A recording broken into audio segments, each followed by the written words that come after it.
دوسرا اعزاز یہ ہے، اور انہیں کاتب قرآن کہا جاتا ہے، تو یہ اعزاز بھی حضرت امیر معاویہ کے نام ہے کہ حضرت امیر معاویہ رسول اللہ کے کاتب ہیں۔ اب یہاں پر دو طبقے ہیں۔ ایک طبقہ وہ ہے جو رسول اللہ صلی اللہ علیہ وسلم کے صحابہ کا احترام نہیں کرتا، وہ بھی مانتا ہے امیر معاویہ کاتب ہے۔ ایک طبقہ وہ ہے جو رسول اللہ صلی اللہ علیہ وسلم کے صحابہ کا احترام کرتا ہے، ان کی منزلت کا، ان کے مقام و مرتبے کا قائل ہے، وہ بھی کہتا ہے کہ حضرت امیر معاویہ کاتب ہے۔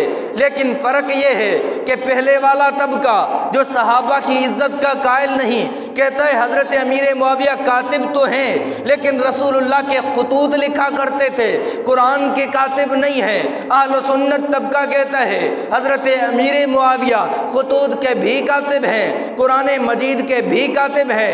اب اگر ان سے کہا جائے چلو تم نے مان لیا ہے حضرت امیر معاویہ کاتب ہیں رسول اللہ کے خطوط کے، وہ خطوط کن کو لکھے جاتے تھے؟ کہتا ہے بادشاہوں کو لکھا کرتے تھے۔ کون لکھواتا تھا؟ رسول اللہ لکھواتے تھے۔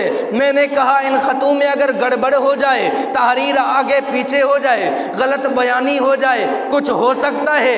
تو کہتا ہے بہت کچھ ہو سکتا ہے۔ میں نے کہا تو پتا چلا یہاں اعتماد والا آدمی چاہیے، ایسا آدمی چاہیے جس کی امانت دیانت پہ لکھوانے والے کو اعتماد ہو۔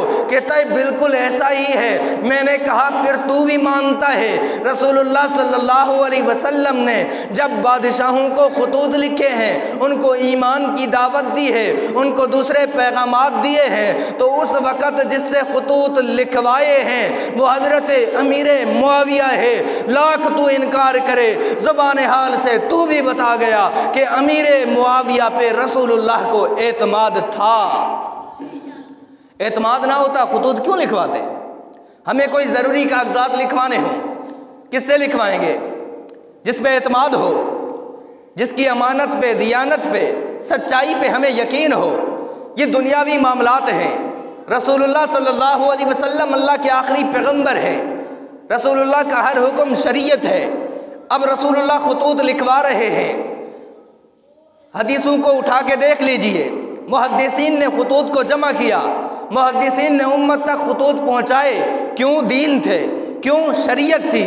تو پتہ چلا رسول اللہ صلی اللہ علیہ وسلم شریعت، خطوط جن سے لکھواتے تھے ان کو امین سمجھتے تھے۔ تو بات واضح ہو گئی، تو کاتب قرآن نہ بھی مان، کاتب خطوط مصطفیٰ مان، پھر بھی حضرت امیر معاویہ کا امانت دار ہونا، رسول اللہ کا امیر معاویہ پہ اعتماد ہونا ثابت ہو ہی جاتا ہے۔ آگے بڑھیے، اگر کاتب قرآن ہے جیسے اہل سنت والجماعت کا نظریہ اور عقیدہ ہے اور یقیناً ہے، تو قرآن سے پوچھتے ہیں اے قرآن بتا کاتب قرآن کی کیا حیثیت اور مقام ہے؟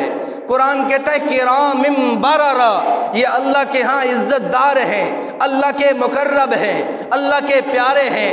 تبھی تو اللہ تعالیٰ نے اپنے کلام قرآن مجید کو لکھوانے کے لیے انتخاب ان کا کیا ہے۔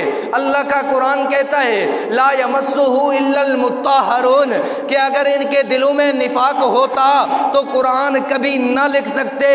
کیوں؟ کیونکہ قرآن وہی لکھ سکتا ہے جو پاکیزہ مطہر ہو، جس کا دل ایمان سے منور ہو۔